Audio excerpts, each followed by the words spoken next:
Welcome to Mind Your Business, a program strategically designed to equip you to be your brother's keeper. Here are your hosts, Pastor Leroy David and Elder Alvin Flora. So come on and tell somebody about Jesus and all the great things he has done. All right.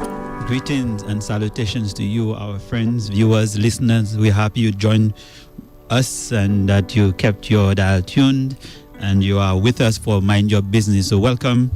And we pray for this afternoon's program, which is one very interesting, where we're going to be talking about artificial intelligence. Would be one that will, probe your mind and help you to begin to think more and more of what's happening around us that many of us may just be oblivious to. I may not recognize the power all around us. And so today's subject, artificial intelligence, and our intention is to help everyone become aware of what is happening with and in the world of artificial intelligence. And we want to remind you, of course, we do mind your business because the Bible asks us to. From Philippians chapter 2, verses 3 and 4, it says, "Do nothing out of selfish ambition or vain conceit. Rather, in humility, value others above yourselves, not looking to your own interest, but each of you to the interest of others." That's from Philippians chapter 2, verses 3 and 4. And so, mind your business about empowering our village so that one can look out for the other and hoping for the best for his neighbor, his friends, his family, and anyone who's around us.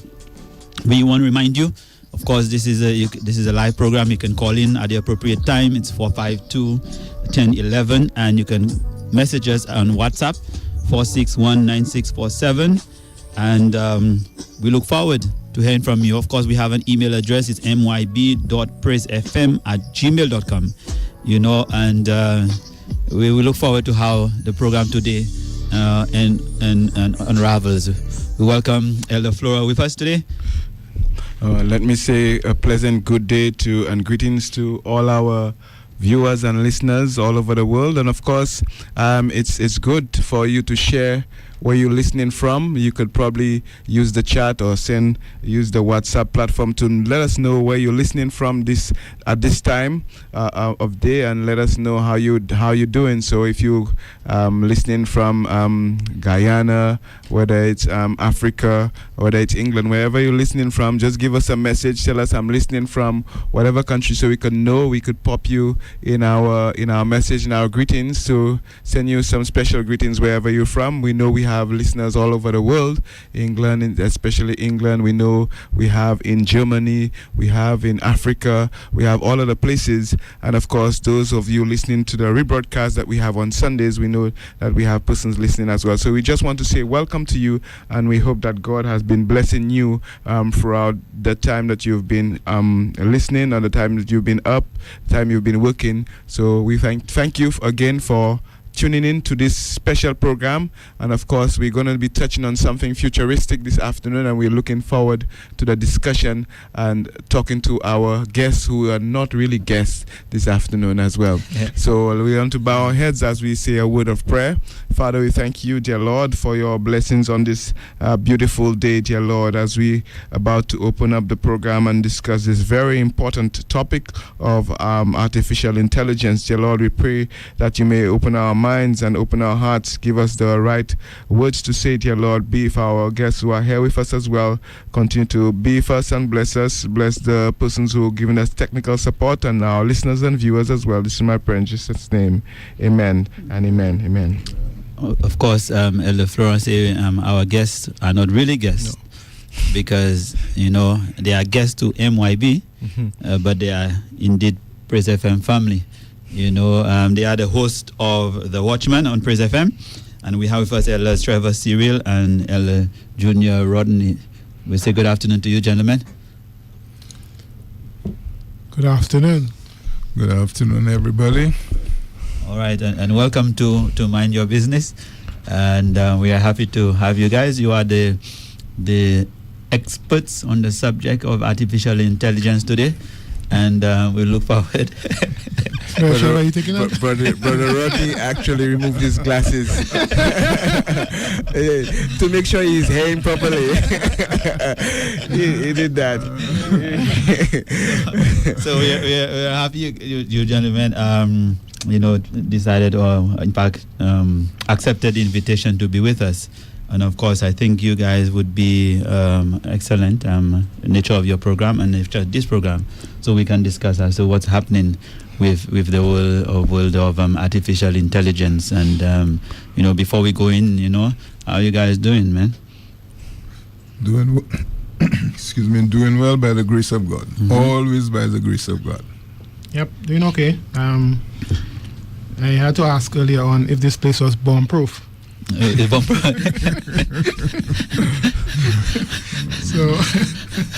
So I'm doing all right. Is it because of the nature of the program?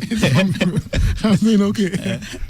You're afraid of who's listening and who's not listening. Yeah, man. The angel of the Lord encamp, and we covered. Always. We covered by God's grace. Ella Flora? Well, we covered by intelligence for sure. Yeah, which kind? This one is divine. Yes, divine intelligence. Praise God. Divine intelligence. Right. So we are happy with you that we're going to look at.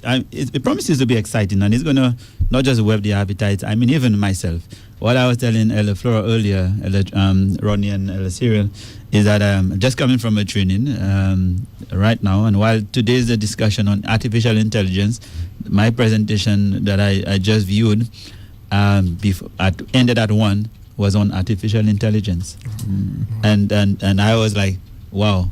So I got some fresh and new information. So can we say it's not just Brother Cyril or Brother Rodney, but you're also an expert here? No. So all questions, please direct your questions to the three gentlemen on this side. It seems whatever information I heard, they probably would have been the ones who gave it to. So we're happy that you're with us. So we're going to go into the program, and on a website called The Verge, it reports that Russian President Vladimir Putin says artificial intelligence is the future, not for Russia, but for all mankind. It comes with colossal opportunities, but also threats that are difficult to predict. Whoever becomes the leader in this sphere will become the ruler of the world. That's what Putin said. And as you hear from Putin, what comes to mind, that statement, A race. That's it. Interesting, as you said, a race, because as you said that my mind went immediately to space when who would be the first to be on the moon, and who would be the first. So there's a race to see who can have the best or who can take over the world. Clearly.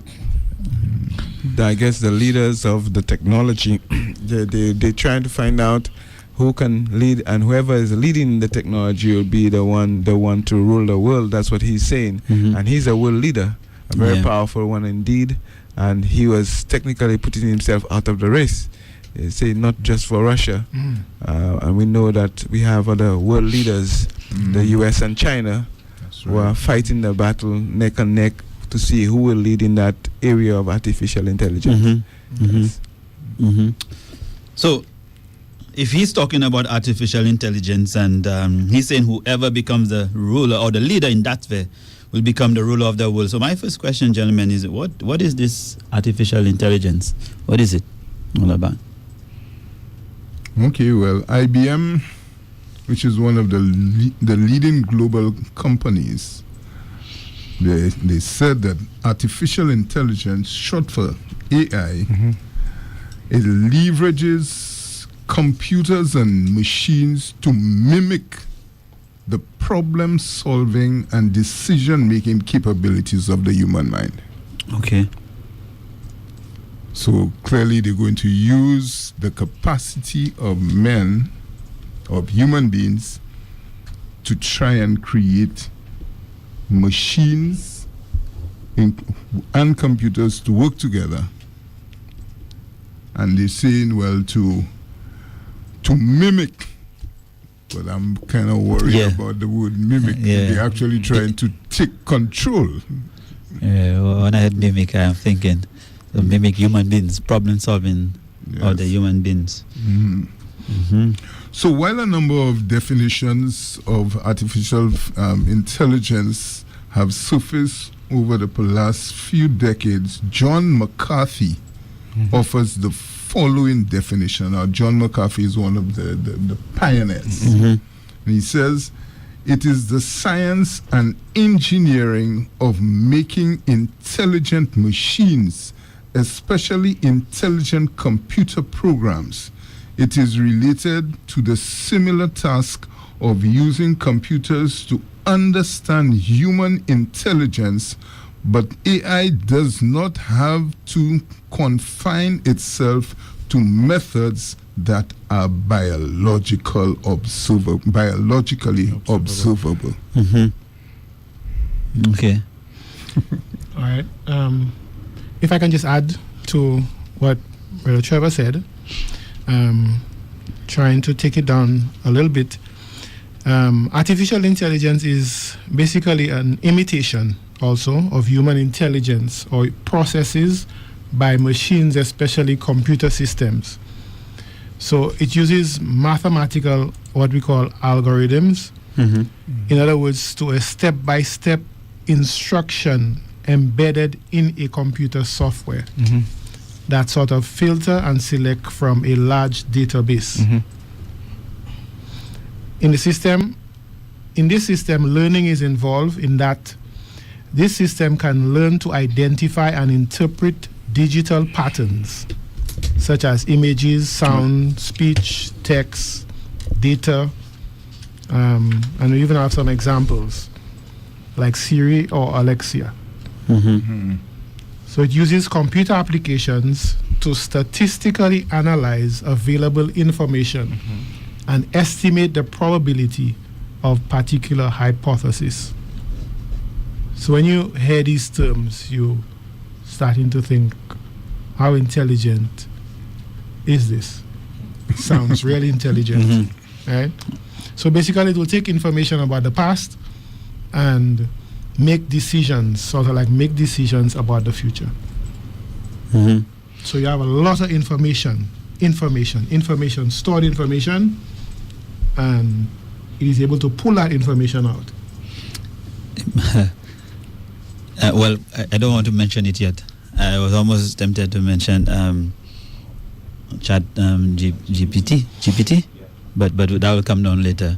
When talking about information, when it comes to information and collection from data, I listened to one guy and he said there are machines who can process in 1 second what will require the 7 billion in the world 305 days to do. And the machine can do in a second what if all of man together, well, 8 billion, were to come together, it will take them 305 days to do what that one machine in terms of AI In a second. can do in a second. Wow. So you talk about, is it intelligent? Is it what's going on? But the thing is, the responses that will come out are already defined. Mhm. So it's a situation where the databases have to be mammoth, mammoth, That's important, yeah. because you cannot have a response outside of the already defined responses in the database. Yeah. So what you're saying is that the information that is presented by the device, let me use that word loosely, is something that has already been put in. It's not something that is thought about. That's correct. That's correct. At least with the current Trend. trend with the AI, but Right. in the future they are planning to have a level of awareness that and learning that is beyond what is currently available. Okay. All Yeah. right. So just to go a little further on to just home it in, so you do not get anything accept what is already in there. Mm-hmm. What is already in there, when you ask a question, when you probe the system, you all what you're going to get is what has been put in there already, what's embedded in there. Yeah. So, like for instance, in the case of Chat GPT, because if you ask the question, you can only get information from what's available on the internet. That's correct. And although I heard one says if you go on Google and you ask Google a question, you might get 50. Well, not maybe more than that. Let's say 5 million results. Right. Yeah. What Chat GPT will do, it assess this 5 million results and give you a response in a concise kind of way. Right. But you and I now would have to look at, and won't have the time to look at 5 million results on any item. But the idea is it's only what's there they can use. It is only the what's information that is there. Now, something very important we need to remember too is that these systems are linked. Right. They're linked. So you will ask a question to a system, but it will also pull from other places where the same kind of information is available. So it'll pull from that wide, like Trevor was saying earlier on, there's a very wide database. So don't just think like, okay, I'm pulling from that small little area there and I'm going to see what's in there. No, there's a lot of things added, or it's like a web. There's a lot of things, web. Web. So it's a web. So it pulls from different sources, but all the information from wherever it pulls is information that has already been put in there. It's available. It's available. Already available. I have a question related to what was just said there. Very important question. And so you're telling me that, let me repeat what you said just for emphasis. You're telling me that the information that is pulled from these devices comes from different sources, basically. Can I be a source of that information indirectly? Yeah. So what I post on Facebook, so what this I is post where- on the yeah. internet, what I blog. So this is where artificial intelligence gets really quote unquote scary for some people. It gets really scary. You have to be very careful what you put out there, because whatever you put out there is just sitting there until somebody pulls it or it comes into an arena basically where somebody asks a question. I can give you a quick example. If you start typing Marcus, the number of things the number of names Marcus that will pull up, and you might be surprised of you have Marcus John and information pulling up on Marcus John. You see, but Marcus John, who's Marcus John? You try to find out who that person is, but that Marcus John has already put out so much information on himself that all that is available for so many people to read. In fact, you could look at it, even your own little device, your phone. You have a contact list. Yes. If I want to check Rodney, I could just start typing ROD. Yes. And a lot of options come up. So you could look at it in that way as well. And extrapolate that across. So you could see the source, the wide source of information that's available. The web. The web. Yeah, so you scared, Elifra? Well, not particular. I'm not. Can you delete information? Yes, you can attempt, but like the law enforcement, you could see somebody would have a laptop and you tell yourself you wipe that out. That's a joke. You're fooling yourself. You can try. You're fooling yourself. You can try to wipe it out. Look at what's the big news right now in the US. Hunter Biden, the laptop. Yeah. You really said you think that you would have cleaned out your laptop, but that's a fallacy. Once that information goes out there, it is just sitting somewhere. waiting for So- somebody to access it. So one of the admonitions that a lot of experts tell young users of devices, if you don't want it out there, don't put it out there. Correct. Don't post it. When will we learn? So, question. We've heard so much. Looking at intelligence, man, and looking at the scope of this, it seems AI is divine invention. Who created this? And where did it come from? Not divine intervention. Inspiration. Well, some of the scientists would tell you they have inspiration, but who inspired? It's left to be seen. Well, the question that was there's a question: who created artificial intelligence? So, from 1950, a generation of scientists, mathematicians, and philosophers like Alan Turing, and who was a young British polymath, they explored the mathematical possibility of artificial intelligence. So in 1955, there was a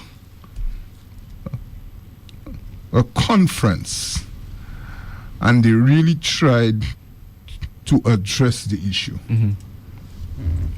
There was a proof of concept paper that was done, and it was initialized through Alan Newell, Cliff Saw, and Hubert Schumann's the logic theory. That's what it was called, the logic theorist, which was a program designed to mimic the problem-solving skills of humans. Right. So that's where it really started moving. That's where it really started moving.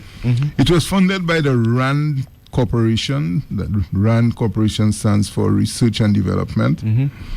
And it was considered by many to be the first AI program, and was presented at the Dartmouth Summer Research Project on Artificial Intelligence, and it was hosted by John McCarthy. That's the same guy I just referenced early on. And it was in 1956. In this historic conference, McCarthy brought together top researchers from various fields for an open-minded discussion on artificial intelligence. Right. At the event, McCarthy coined the term artificial intelligence. Right. That's his phrase, that's his terminology. Right. And that's where it started off. And AI, though the conference fell short of its expectations, everyone believed that it was achievable, and it served as a catalyst for the next 20 years of AI research. Okay. Right. So that's where it really started. Do you have anything else to share on this, Ella? No. Okay. No. And so why would you think, and that's where it started, and you mentioned, I think, from as far as 1950, Yes. and we're now in 2023. Moved very quickly, Very, very quickly. I mean, well, we'll get to how quickly it is, but it's From a paper to you see a lot of signs of a lot of progress in terms of the use of the technology. And in one of when I was preparing for that program today, there was this guy from China, I believe, was one of the players, one of the games, and he was challenged by, they had this spectacle where he was challenged for an android that he was a master in one of the games being played, and the AI beat him for one. And in that session, the AI did a move 47 that they had never seen in the history of the game. You know, so you can ask the question, can they learn? Okay, so remember what we said a while ago, right? Mhm. So anything that comes out of the machine Right. or anything that comes out of the artificial intelligence, Right.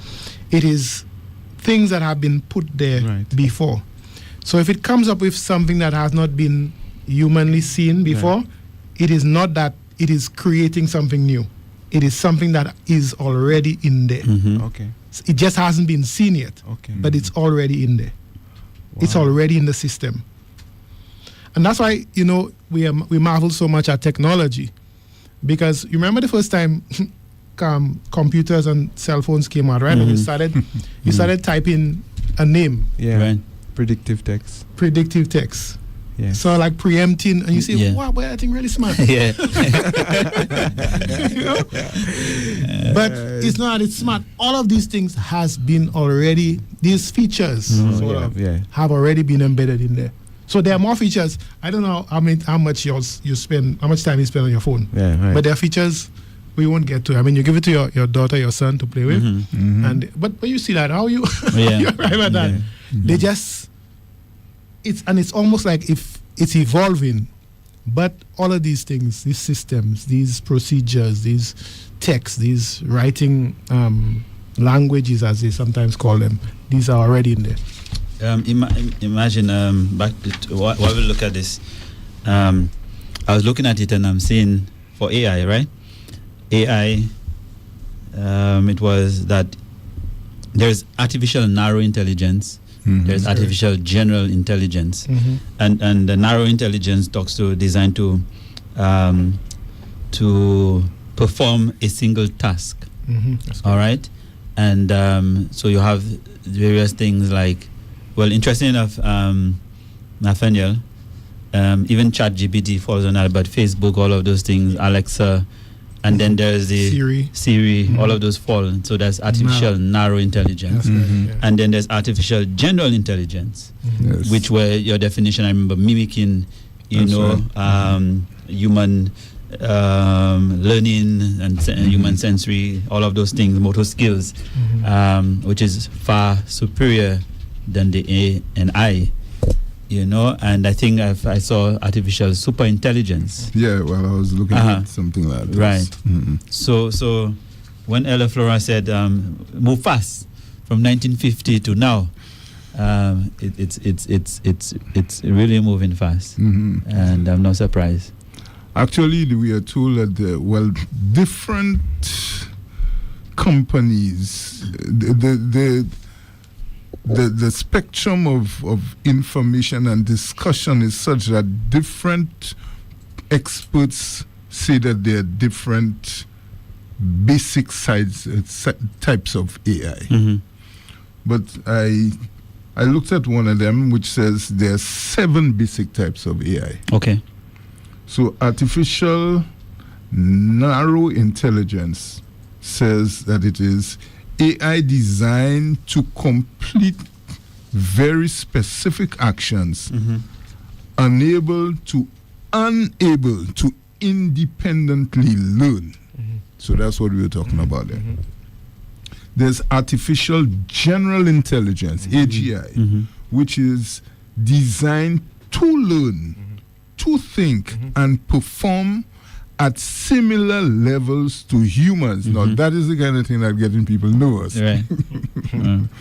Then there's artificial super intelligence, which says it is AI able to surpass the knowledge and capabilities of humans. So if we were nervous with AGI, well, now we have to be really, really nervous. Then there's reactive machines. That's AI capable of responding to external stimuli in real time. But they are unable to build memory or store information for future. Then there's limited memory. That is AI that can store knowledge and use it to learn and train for future tasks. Wow. Then there is theory of mind, which is AI that can sense and respond to human emotions, plus perform the tasks of limited memory machines. And the final one that they have is self-aware. That is AI that can recognize others' emotions, plus has sense of self, so self-awareness, and human level intelligence. And they ended up by saying that's the final stage of AI. Self-aware. Self-aware.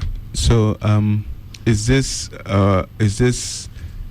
now real, or that is the progress they hope AI to have? They are moving in that direction. Okay, all right. So where are we now in terms of the progress of AI? Well, there are different companies that are using different ones that are working on different things. Okay.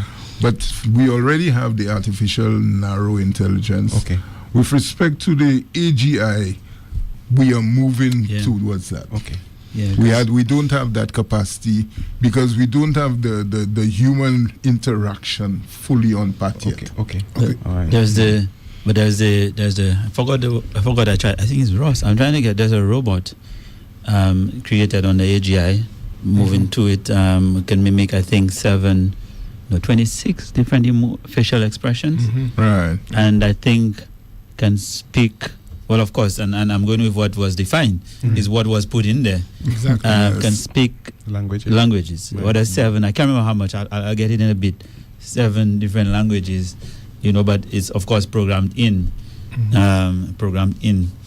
So AI has an intention from basic AI to get to the self-aware. That's correct. So there's an intention, and I'm not surprised. Are human beings or society ready for artificial intelligence? So are we as human beings or society in general ready? What did they say, ready or not? Yeah. Well, we have no choice. We have no choice because it's been foisted on all of us. It is something that is already happening. Something we used to. Right? It's just that there are different levels of it. And what we are talking about right now is the situation where potentially there can be a threat to human beings. And that's what is addressing the minds of a lot of the experts. Right, the godfathers, they say. Yes. Of the pioneers of AI themselves. That's correct. Yeah. I mean, there's always good uses. I mean, there's a phrase that I'm sure we would have known that when we were growing up. Fire is a very good servant, but a terrible master. The same thing would apply with AI. I mean, for example, we're looking at things we can do with AI. Right. In terms of the health, well, call it industry or whatever. We could end up having real-time review or consultations among experts over a difficult procedure or treatment on different continents. Real time. Right. So I'm a doctor here and I'm having a serious problem here. I could consult another doctor who could show me precisely what my difficulty here is. That's a plus. Yeah. That's a plus. Yeah. But like we say, there would always be, and with men, we always have the profit motive, which is what causes the problem. What Putin was talking about, essentially it will end up being a race for money. Power.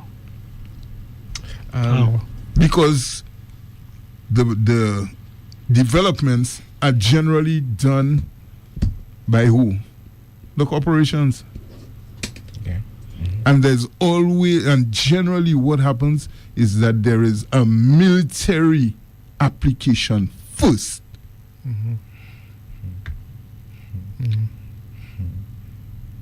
I just wanted, if we could, to go back over to give some examples of narrow AI that we just point them out, Right. and then give some examples of artificial general intelligence. So we can, maybe for those listening, if they did not get it, they can understand it a little better.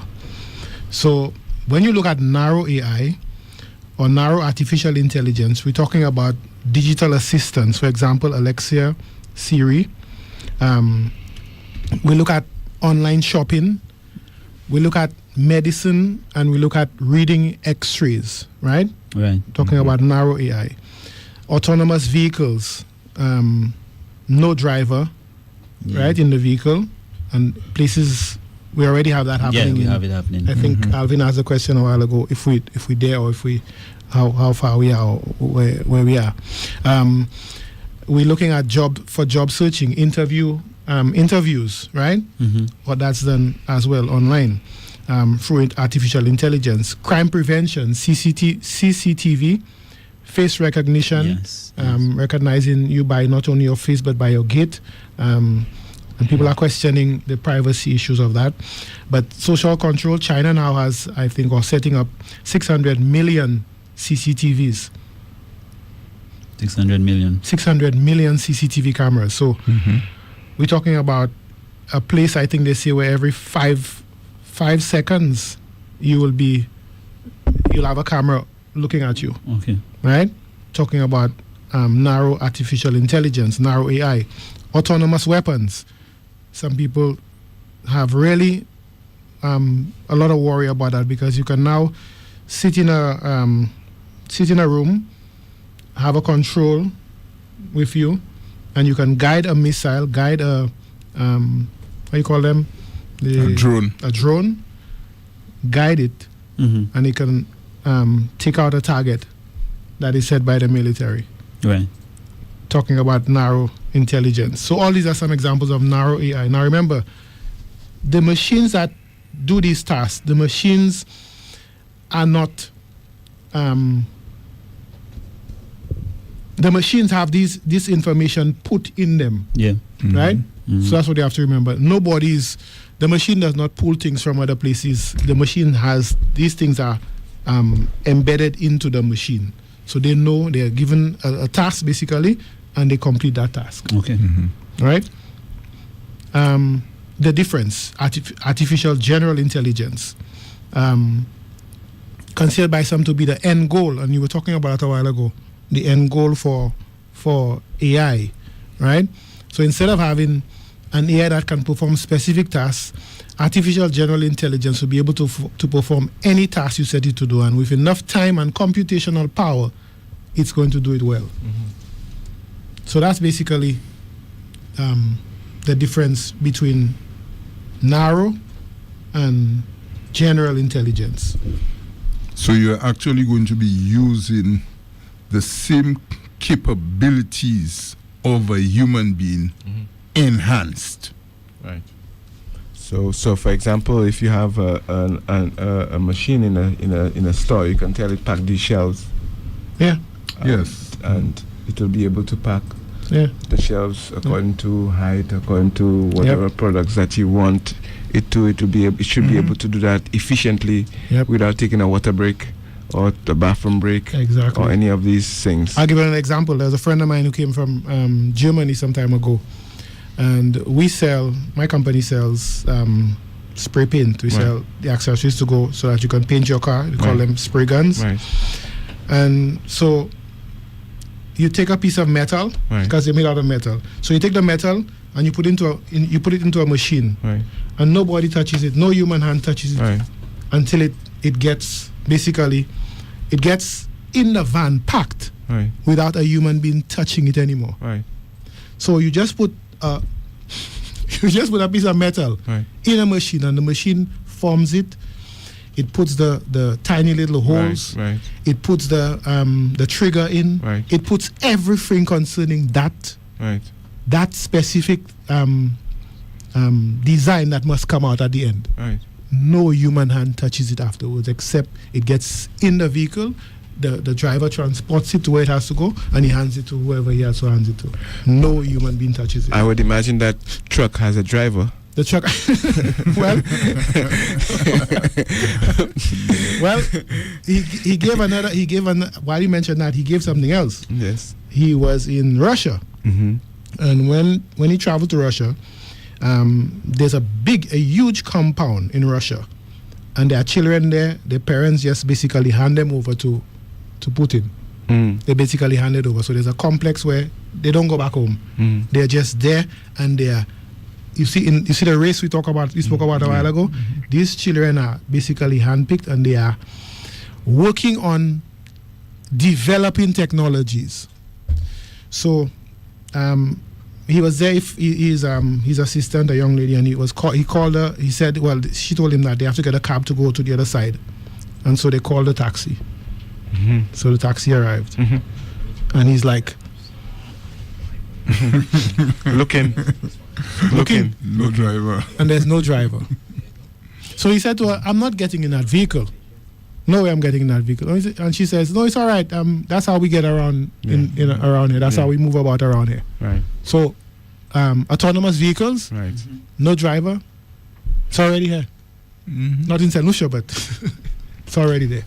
So what you were talking about in terms of those warehouses, Amazon has that in already. Yeah. And that is going into some of the discussions we're going to still to have a little later. That has implications for the job market. Yeah.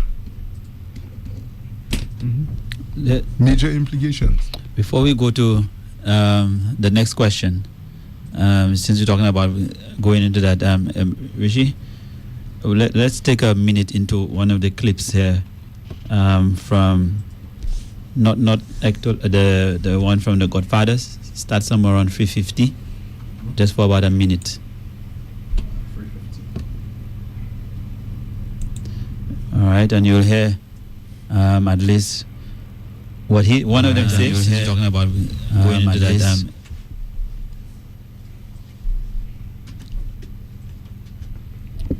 Because my question would be, do you think that AI will eventually replace human beings?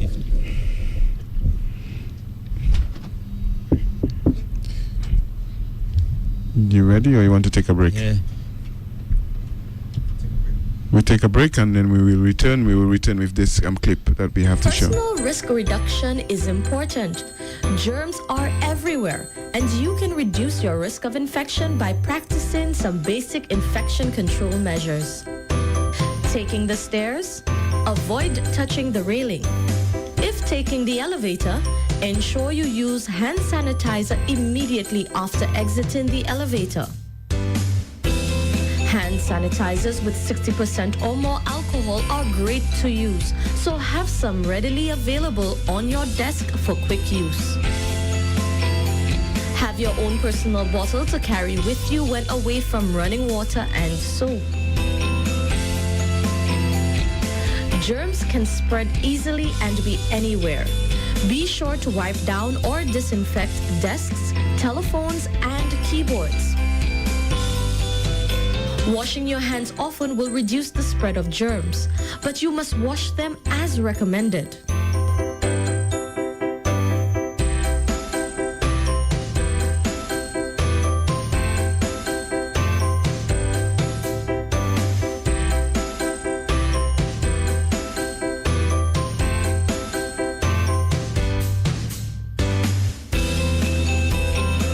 For more information, call the Ministry of Health and Wellness at 468-5347, 468-5349, or 468-5350. Let me say welcome back to all our listeners and viewers. And if you're just joining us, we are discussing a very futuristic topic, I could say, and we've been having some good discussion with our guests, our hosts of The Watchman, Mr. Rodney and Mr. Trevor Phillip. They are here with us. Cyril, sorry. They're here with us, and of course we'll open the line shortly, but we want you to listen to a video clip as we were discussing the idea of artificial intelligence, devices, robots, machines replacing human beings, especially in relation to the job market. So at this time, let's give you a few minutes to listen to a few seconds to listen to this, and then we'll continue our discussion. What triggered this change for me is interacting with ChatGPT and seeing how far we had moved, much faster than I anticipated. So I used to think that reaching human level intelligence with machines could take many more decades, if not centuries, because the progress of science seemed to be, slow. And we were, as researchers, we tend to focus on what doesn't work. But right now, we have machines that pass what is called a Turing test, which means they can converse with us and they could easily fool us as being humans. That was supposed to be a milestone for human level intelligence. I think they're still missing a few things, but that kind of technology can already be dangerous to destabilize democracy through disinformation, for example. But because of the research that is currently going on to bridge the gap with what is missing from current large language models, large AI systems, it is possible that my horizon that I was seeing as many decades in the future is just a few years ago, a few years into the future. And that could be very dangerous. It suffices that just a small organization or somebody with crazy beliefs, conspiracy theory, terrorists, military organization decides to use this without the right safety mechanisms. Yeah. So you heard it from one of the godfathers, one of the pioneers of artificial intelligence, who he himself decided to pull out because he's shocked at the progress and seeing where that is heading. And so with what is against that backdrop, my question is, you identify about 5 levels or basic 5 levels of artificial intelligence. About 7. 7, right? So do you think, if man gets enough time, that AI will eventually replace human beings? That's what they're thinking, but as a Christian, I can say that will never happen. Okay. Because Jesus Christ died so that human beings would be given the opportunity of salvation. Mm-hmm. So human beings are supposed to be going to heaven. If human beings are going to be replaced, who's going to go to heaven? Mm-hmm. Mm-hmm. Can I ask a question? You said human beings to replace human beings.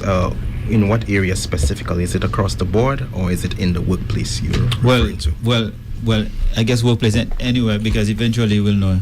That was my question. Yeah, because if you're looking at AI, Mm-hmm. and if you look at AI programmed to do one specific task, Mm-hmm. and then you look at AGI to mimic human beings, Mm-hmm. and then self-aware, you want to go to self-aware. Mm-hmm. Eventually, there are certain things they may not be able to do, but eventually AI might be able to replace human beings in almost anything. Okay. So, in terms of, for example, Amazon shopping, Mm-hmm. I was watching this some time ago. There are shops right now that you can go to that there's just nobody checking on you. Right. That's right. You go, you purchase what you want. In fact, you swipe your phone, so it has your information. You swipe it, and then you go and you shop as you please. There's nobody monitoring you. There's no person while you're there looking at you. There's no cashier. Mm-hmm. So you just go, you put your stuff in a bag, and you just go about your business. Everything you take is already scanned, so they know everything you take in that store. Mm-hmm. All right. So in that sense, it's replacing It's replacing salespeople. It's replacing cashiers. It's replacing jobs. It's doing that.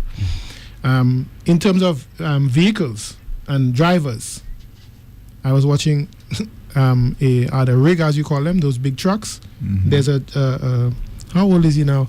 24, He's a young man. 24 years old. 24. And he has already built a truck that can drive across state to transport goods. No driver. Right? And there are worries about it, so that means you won't need truckers. That will replace truckers now. So in various aspects, I mean, police officers, you really don't need so many of them. CCTV. Right. 600 million cameras. Right. I mean, so already it's replacing a lot of the, basically, if we want to go to that, human intelligence or human beings. There's a lot of replacement already happening. When it gets to the end goal, I think we should really take our time before we get there, because that's where I know a lot of people are afraid.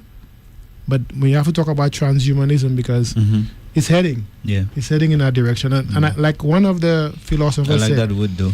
One of the philosophers said, it's not that, it's not what he knows that will not happen, it's the fact that so many, then put quote unquote, intelligent people are thinking in that direction. Right. Scientists, there are a lot of quote unquote again scientists that are imagining and they're working towards that goal. Right.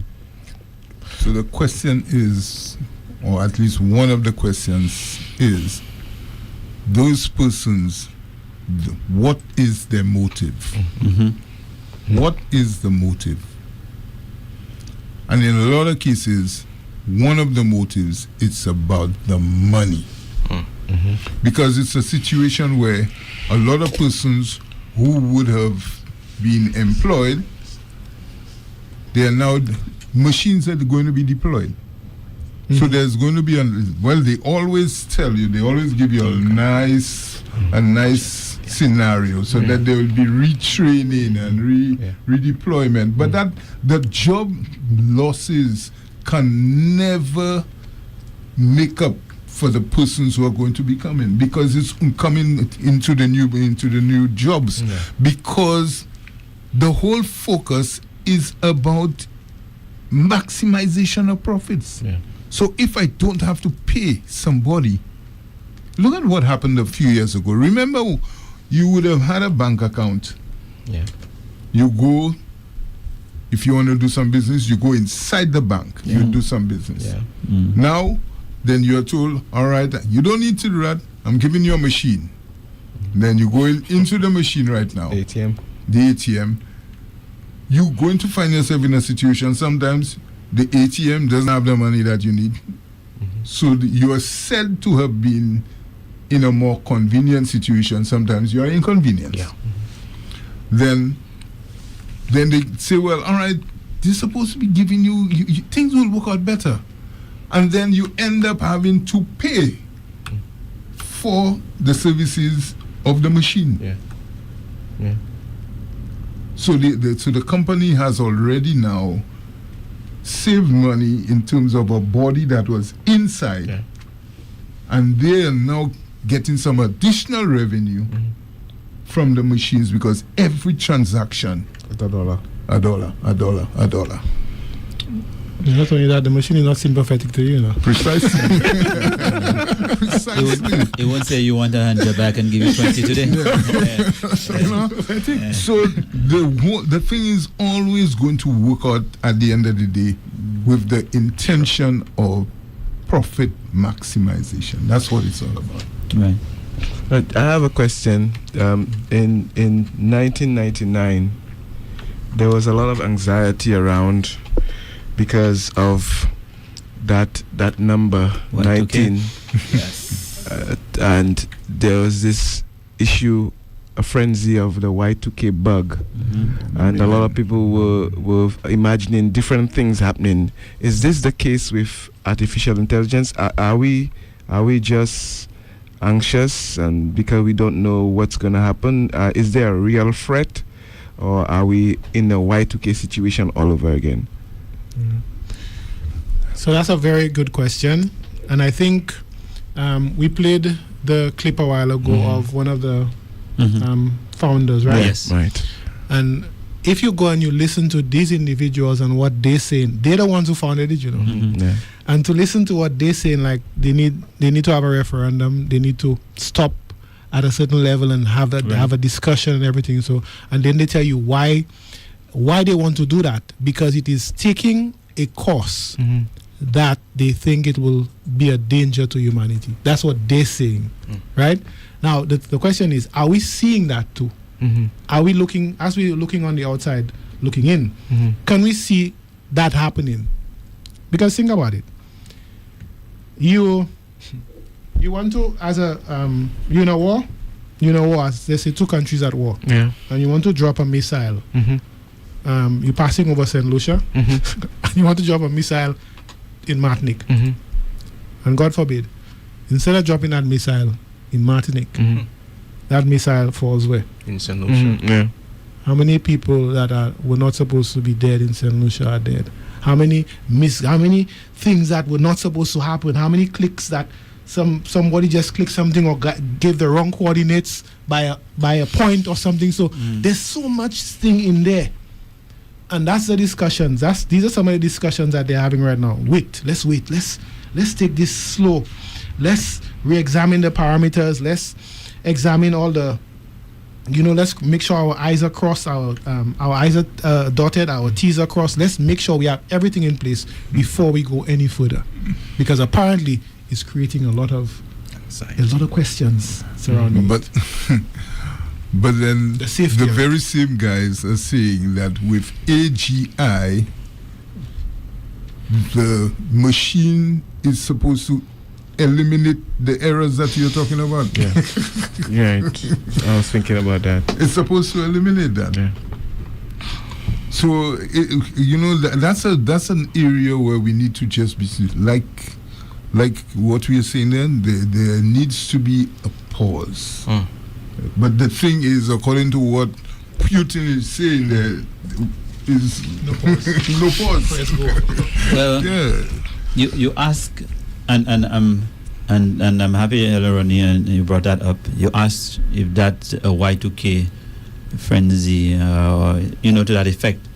But as you clearly said, I mean, if they are fearful, it should be a cause of concern. Because when you see the designs and the intentions of where they want to go, for instance, I think they mentioned that of the atomic bomb. Then the question of there was something mentioned in terms of the errors of man, and then they corrected, and then man wanted to go into cloning, and they decided because of the ethical reasons and whatever, they decided, no, let's not clone man. Right. So that example was used in that, well, because of what will happen, or could happen if we clone man, what could happen, and decided to stop. Then maybe we should decide, let's stop there for AI. Otherwise, we'll have a problem on our hands. We have a call. Let's go to the phone line. Good afternoon. Thanks for joining. Good afternoon, gentlemen. Good afternoon. I just want to look at the moral implications of AI as it relates to family, because there definitely steps in that direction of giving you a wife and a husband and children. Just discussed releasing offline, right? Moral implication. When I say you give your wife to do everything, talking about sexual intercourse, everything.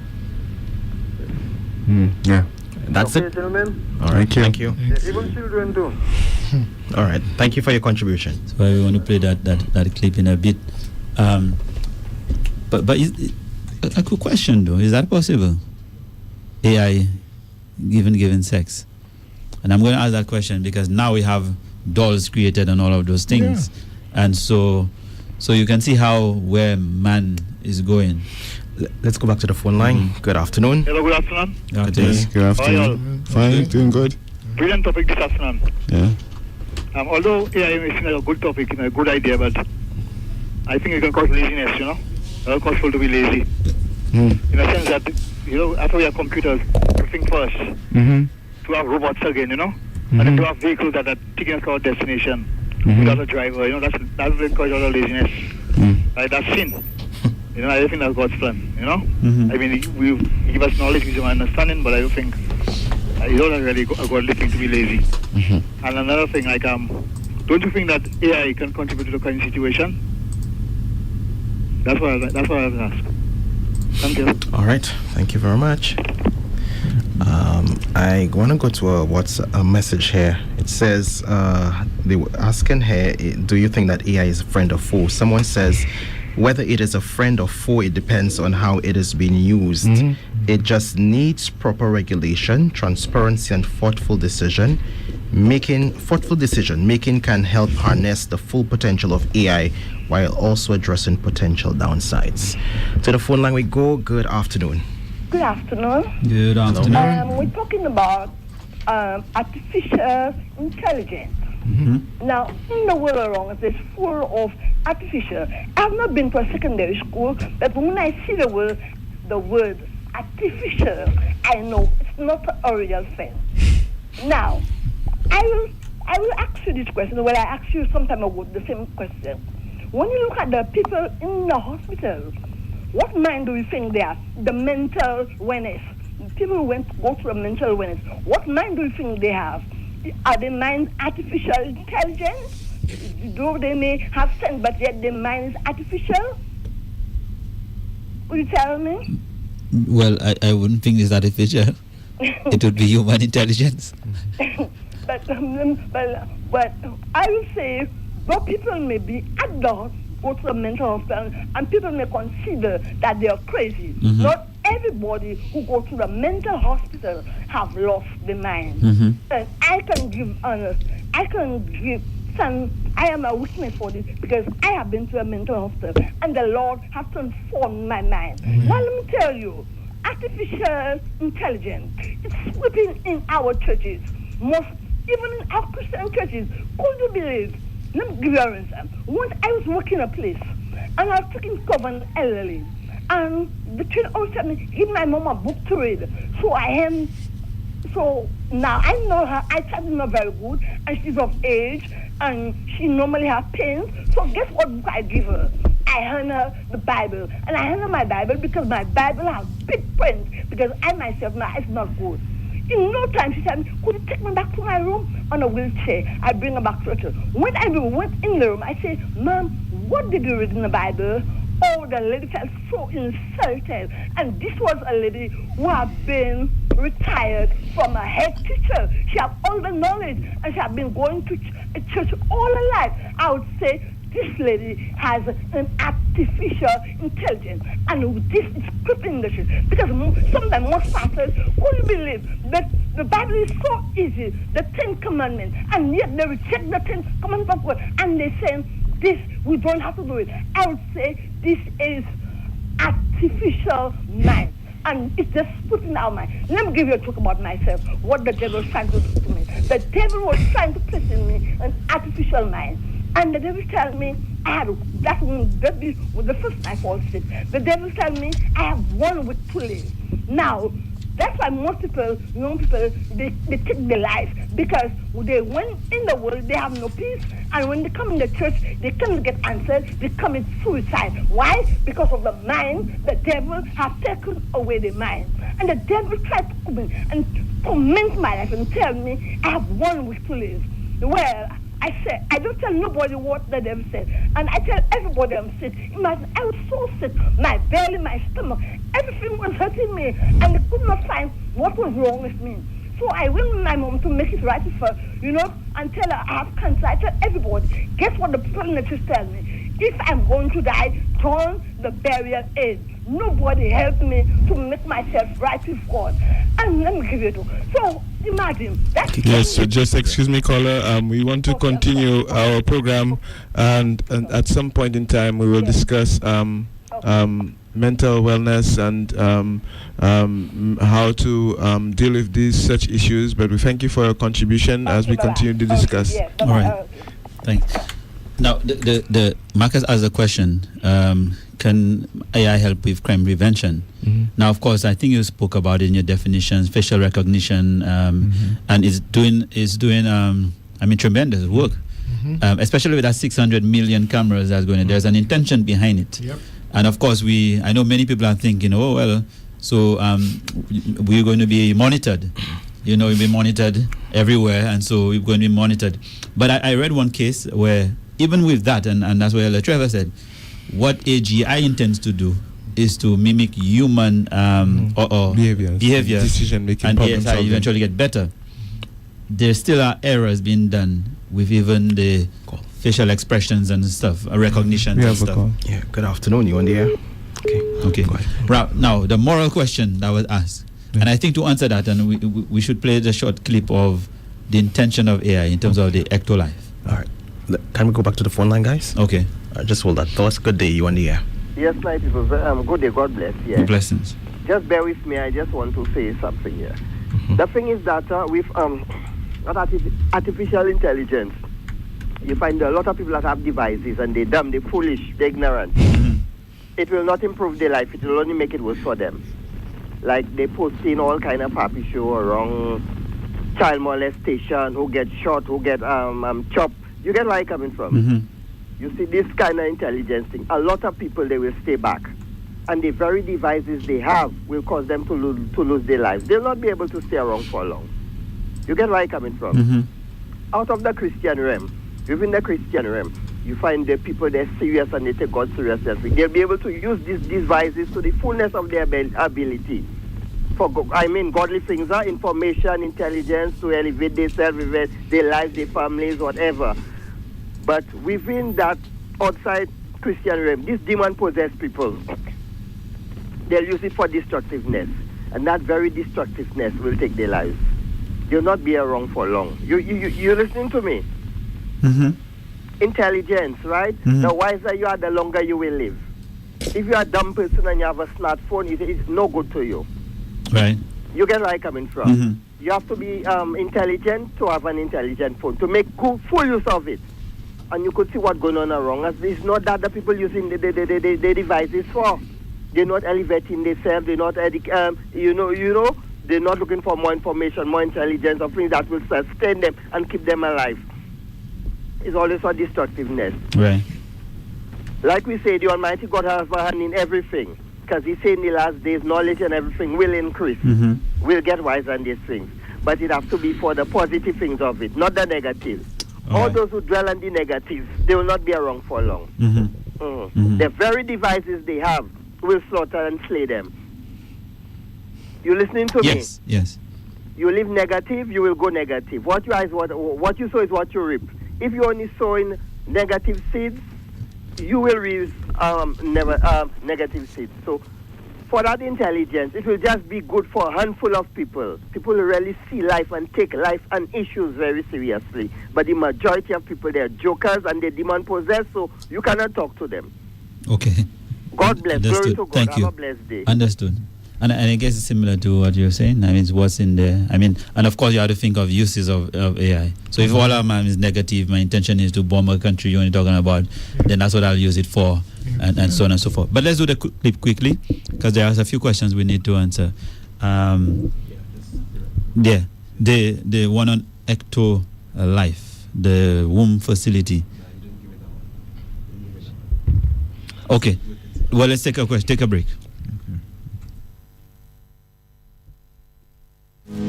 Seventh-day Adventists believe all humanity is now involved in a great controversy between Christ and Satan regarding the character of God, His law, and His sovereignty over the universe.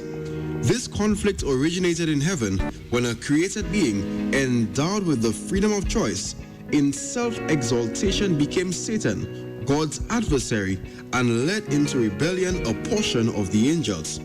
He introduced the spirit of rebellion into this world when he led Adam and Eve into sin. This human sin resulted in the distortion of the image of God in humanity, the disordering of the created world, and its eventual devastation at the time of the global flood, as presented in the historical account of Genesis chapters 1 to 11. Observed by the whole creation, this world became the arena of the universal conflict.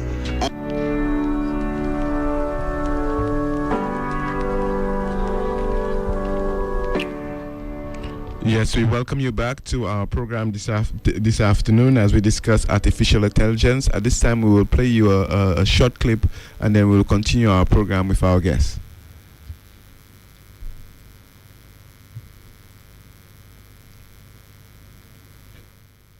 The world's first artificial womb facility, powered entirely by renewable energy.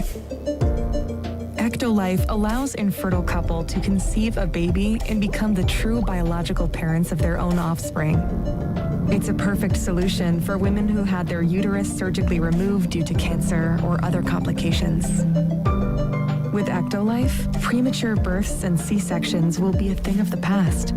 Ectolife is designed to help countries that are suffering from severe population decline, including Japan, Bulgaria, South Korea, and many others.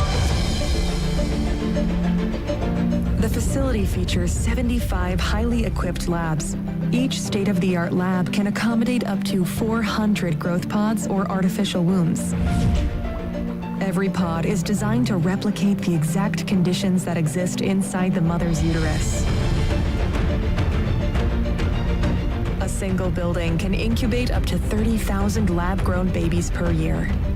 Ectolife allows your baby to develop in an infection-free environment. The pods are made of materials that prevent germs from sticking to their surfaces. Every growth pod features sensors that can monitor your baby's vital signs, including heartbeat, temperature, blood pressure, breathing rate, and oxygen saturation. Yeah, if we keep playing it, it's very addictive. And I like your word futuristic, right? If you listen to that, you get excited. And but it can be very addictive. That does not exist yet, but that is the intention. And they're because of the legislation and the ethical reason behind it, and they're waiting on that. But you heard how it's been sold, and what's happening. In fact, one of the things about it is that it says there are packages. One of the packages, the elite package, allows you to customize many things such as your baby's eye color, hair color, skin tone, physical strength, height, level of intelligence by genetically engineering a set of genes. That's a product. So and then of course they say there are cameras in there so you can watch your child and clean environment, all kinds of stuff. And so my question is, what is man trying to achieve? Are men trying to? Is it about making AI about making man immortal? Clearly. Indeed, man's quest for immortality, it's ultimately what they're trying. Yeah. But they're trying to achieve the unachievable. Because God has told clearly, the scripture tells us about that. So if we are to recognize that God is the only immortal one, you cannot get to immortality through your own efforts. But again, we know that as children of God. But the world does not see that. So you will end up with a situation where, well, look at what Scripture says. In Genesis chapter 3, verses 4 and 5, the serpent said to the woman, you shall not surely die. That was the beginning of that effort for immortality. And man is allowing, remember, the enemy is the instigator, and man is a perpetrator. Men are allowing themselves to be used in that way. Yeah, so it borders on the subject, or maybe not borders. It it links directly with the subject of eugenics, because if you're going to create a super, it's like what Hitler did, and many around his time, creating a super race, saying that we can now genetically modify your baby, so things like, and they'll tell you it'll sound very nice, it's very catchy, very catchy, very catchy. So we can eliminate. Okay. Yeah, don't forget what you're saying. Okay, go ahead. Continue. Right, so we can eliminate cancer. Right. We can eliminate diabetes. We can eliminate high blood pressure. Just name it, and just tell us how you want. So you're getting a designer. Design a product. like Nathaniel said, you're getting a design product to suit exactly what you want. Now, that's not how it is with God. We are fearfully, the Bible tells us, and wonderfully made. That's right. Created in the image of God, and God gave us our life basically, because that's how He wanted us to be. He wanted us to be that way, and for very reasons that He alone knows. You know.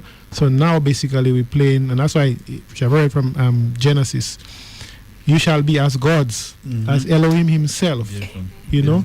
So that is where, and we talk about the subject of transhumanism, that is where it is heading. Man wants to become God. Right. So all of those creations is godlike abilities, is a man making himself a god. You know? So if we need to take note of the way that Hollywood is showing us these things before it happens. They are desensitized. Well, I don't want to say desensitized. They are opening up those ideas into people's heads. So as a little boy, first of all, you started off with, I was watching Marvel Comics. And then Marvel Comics moved to Marvel movies. Yeah. So you see things like the Terminator. So you take a man who was hurt, and then you take parts of his body, and you have a cyborg. Robocop. A Robocop, exactly. I mean, before that, you had the $6 million man, you know, Steve Austin, and all those things. So they are actually creating the mindset in people's heads. Then with the children, you had things like Transformers and those things. So we creating that in the minds of the young people. So when that happens, it's like, what's the big deal? And not only that, is the fact that it is something that, I mean, who would not want it? You know, who would want, if they could have it, who would not want for them to go through life without having a disease? Who would not want that? Who would not want to not have cancer, the big C these days? Who would not want to have that throughout their entire life? You know, so it's a very attractive picture that is being painted. But with that attractive picture, is it going to lead us to God? Is it God-based? Is it God-led? Is the Spirit of God into it? That's the kind of questions we need to be asking ourselves. There need to be an ethical, a moral standpoint of looking at it. And when you're talking about ethical and moral, we need to look at the basis for all ethics and all morality, which is God. The question and moral, I was saying, when I look at Genesis 1, 26, 27, it said God said, let us make man in our own image and likeness. Let them have dominion over the fish, the fowl, the cattle, and everything. So God created man in his own image. In the image of God created he, male and female created them. That's God's intention. Of course, later on you'll read in Genesis chapter 2, and then for this cause shall a man leave his mother and father and cleave unto his wife, the two shall become one. If AI and man with the intentions, as one of the callers said, with the negative intentions, get to do what they want, that's an attack of God's design. Yes. God's intention for the family. I mean, already you've seen it with animals and dolls and stuff replacing each other, replacing a man, replacing a woman. That's an attack. Demonic at its best. Yes. And if we are not careful and we don't look at what we're doing, that in itself we may support or may desire, I don't say ungodliness, but something God does not plan to have. So AI, if it gets to where it wants, eventually will almost be supporting things that contrary to God altogether. Think about that also, that I may know him. Part of that quotation. Pride of talent, pride of intellect cannot exist in hearts that are hid with Christ in God. Now there are a lot of these experts, pride of intellect. And that's what they're focused on. My name will be in the lights to say I was the one that came up with this thing. But is that the behavior of someone who is hid with Christ in God? Beautiful. Good question. Perhaps a question you can ask now, maybe the listeners and viewers are asking, I mean, what can I do about artificial intelligence? It's here. It's going to happen. What am I asked to do about this information I received today? What can I do about it? All right, well, we have to remember, and we started with the year 1950, when artificial intelligence basically, let me just say it was coined. I prefer use that. Because if we think about it, I mean, you have to travel to China. You're not going to take a little boat and row your way to China, right? No, I won't do that. You're going to get on a plane and you're going to take a flight. And the flight will take a few days or however long, right? So it's not something that we can say we will not embrace it because we have our cell phones, you know? So it's not a thing where we say, oh, boy, that sounds scary and something is behind it and we must not know. It has its benefits. Thank you. It has its benefits. So we use it for the benefits that it was created for, in terms of searching for information, in terms of communication, in terms of doing good, for example, reading X-rays and all this. It has its benefits. Right. But then when it comes to heading towards being like God and taking that which God does not want us to have, then that's a totally different ball game. So we have to understand the character of God. I think that's where we have to be talking. Understand the character of God, what God is like, and what, not all of it, but we understand somewhat of the character of God and somewhat about what God is like and what is God's purpose for humanity. And I think if we look at these things, then we will, what did God create? What will be created for? To love God, to worship Him. And what are we actually doing? Worshipping man. And man's intelligence. Look at what, with respect to what is happening in society, I mean, we have things like dolls with AI generated voices. Now, there's a lot of the use of AI that is moving in the way of spiritism.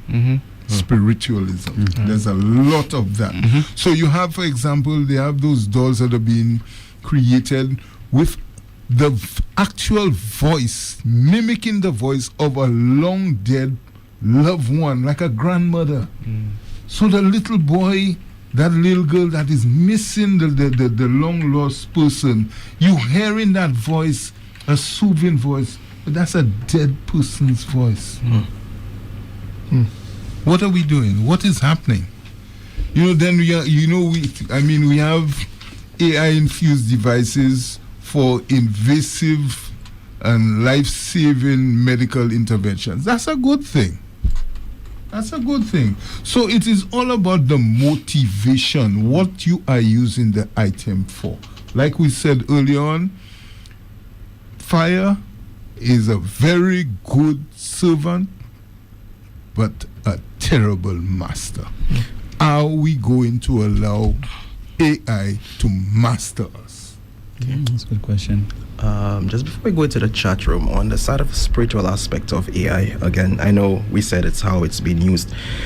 Will artificial intelligence, AI, replace the church?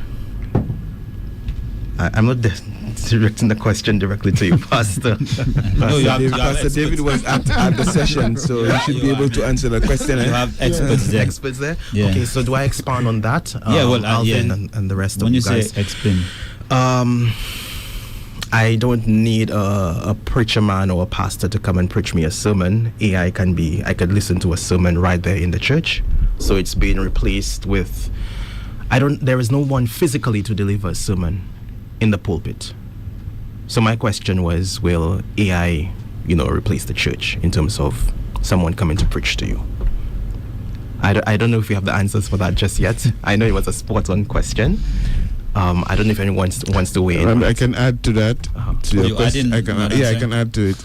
It's because we have generated sermons where people don't have to prepare a sermon outline, and then someone can just go and prepare a sermon outline for the Passover or communion sermon, and then you get a sermon outline.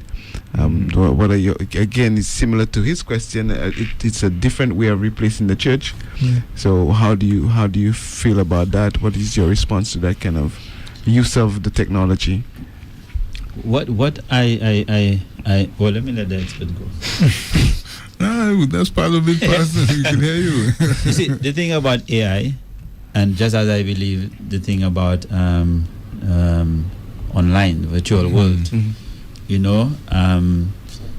have their benefits, but the aspect of humanity, where there's the social aspect, where God created man to be social, AI or the virtual world can never give us that. Amen. And we have a need, as much as people may make it seem as if that's not a need, we have a need for that. And in fact, that is why we have all of those problems. We have vagrants, and we have all individuals, we have drunkards, because of the need to socialize and all of that. And if you replace it with anything else, man will be incomplete, man will not be fulfilling the purpose, the design that God created them for. And so, even though we get to the point where AI may replace a pastor, church, because they are churches, they have online churches, it will not fulfill our desires as God intended that it should. And maybe I should have read a quote there, but yeah. Yeah, and the fellowship, like you say in past, that's fundamental. The fellowship is important.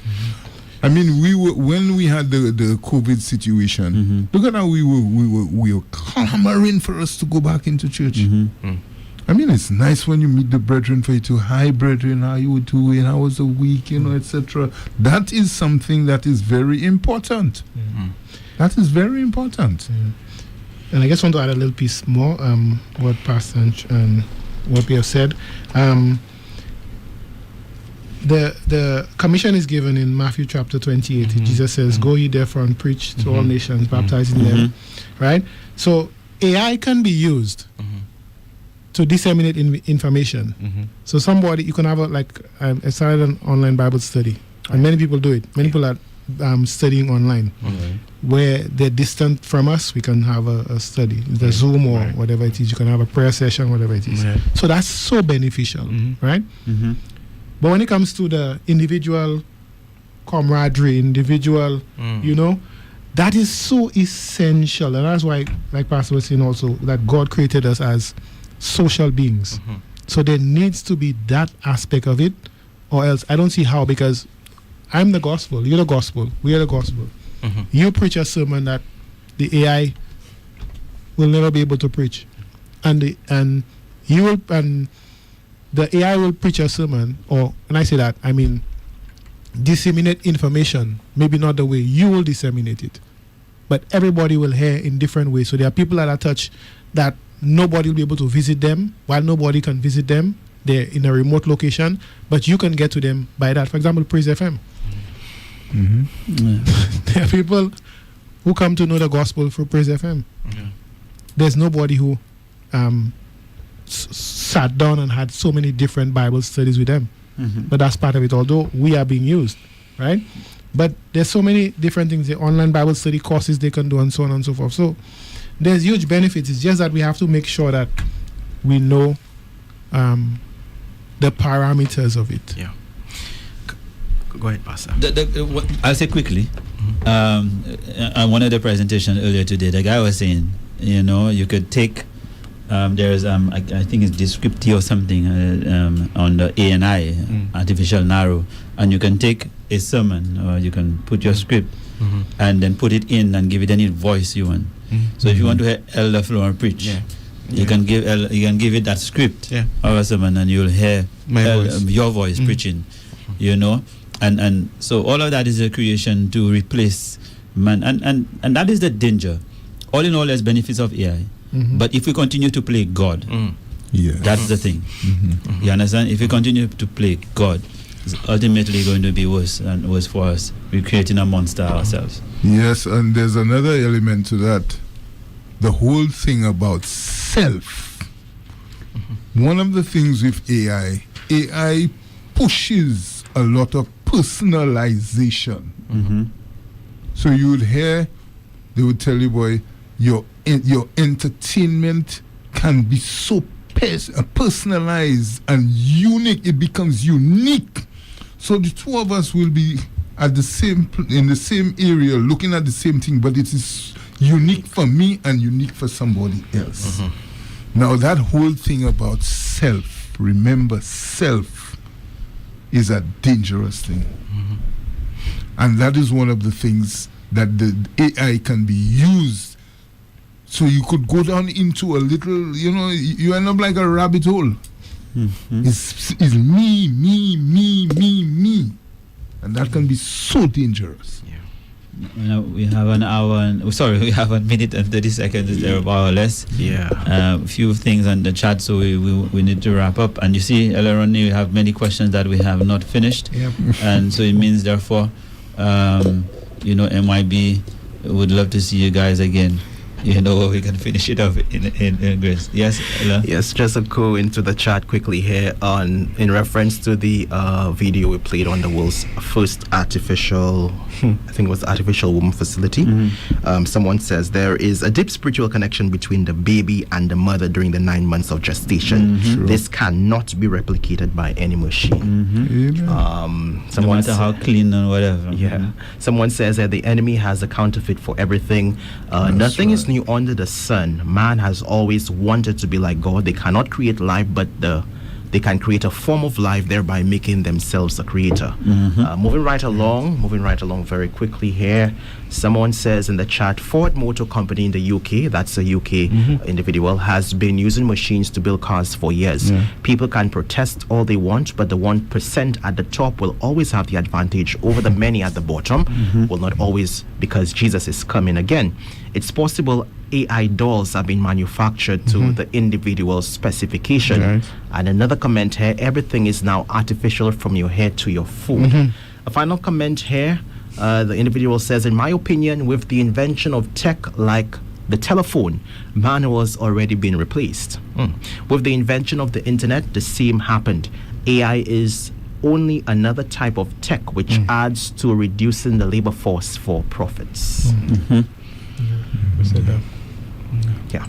All right. Any last words, gentlemen? A Spirit of Prophecy quote: "You shall be as gods, rather as God, as Elohim himself, in a particular quality of knowledge, of knowing good and evil.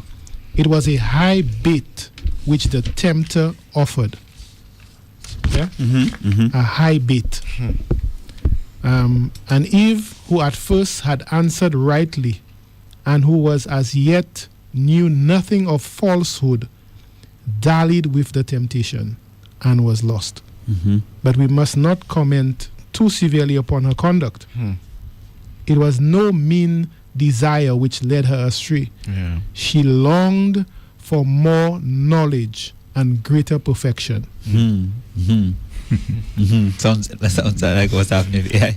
She wished even to rise above the level of her nature, but the means she used were in violation of God's command, and so she fell. And as usual, the tempter kept the promise to the air. Eve knew good and evil, but only by feeling evil within herself. It was by moral degradation and not by intellectual insight that her ambitious wish was fulfilled. Well, we need to tried to get I don't know if we have the influence to do that, but the experts and the exponents of AI development, they need to take into consideration Proverbs 3, 5, and 6. Lean not on your own understanding. Amen. Give it to the Lord. Let the Lord acknowledge the Lord in everything, and He will lead you. Mm-hmm. Anything else from you, Alfred? Well, I want to thank the gentleman for being here this afternoon and sharing the information with us, and of course answering our questions. Of course, Jesus is coming pretty soon, and we know that the steps to ring His return are going to happen very rapidly. So we expect, of course, this to coincide with the advancement of technology as well. So we ask you to keep your eyes open as to what's happening around you, and let us get ready and let us share the message with others so that Jesus will find us ready for His second coming. Beautiful. We thank you everyone. Praise FM guests, hosts, and all. And we just want to remind you, our listeners and viewers, to wherever you go and whatever you do, mind your business.